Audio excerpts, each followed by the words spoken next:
અત્યારે હાલમાં આવી બહુ મોટી દુઃખદ ખબર। ગુજરાતના જાણીતા કથાકાર જિગ્નેશ દાદાની તબિયત અચાનક લથડી છે।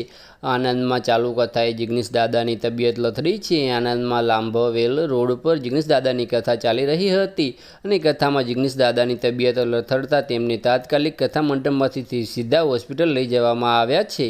જિગ્નેશ દાદાએ વ્યાસપીઠ પરથી ઇશારો કરી ગાડી મંગાવી હતી। ચાલુ કથામાં જિગ્નેશ દાદાએ કહ્યું કે મારું સ્વાસ્થ્ય થોડું બગડ્યું હોવાથી જવું પડશે।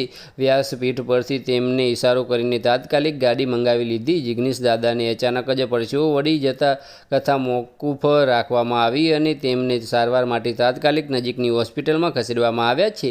જો કે હાલમાં જિગ્નેશ દાદાની તબિયત સ્વસ્થ છે।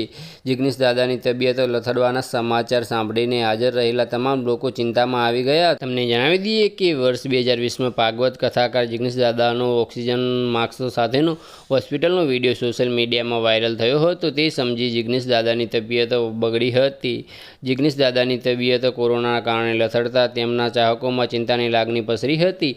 તે સમયે સુરત ખાતે જિગ્નેશ દાદાની સારવાર કરવામાં આવી હતી। કથાકાર જિગ્નેશ દાદાનું સ્વાસ્થ્ય ખરાબ હોવાના સમાચાર પસરતા તેમની તબિયતના સમાચાર પૂછવા માટે પ્રશંસકોએ એકબીજાને ફોન કરી રહ્યા હતા। બસ આજ માટે આટલું જ, અને મારી યુટ્યુબ ચેનલ પર નવા હોય તો લાઇક, શેર અને સબસ્ક્રાઈબ કરી દેજો। ધન્યવાદ।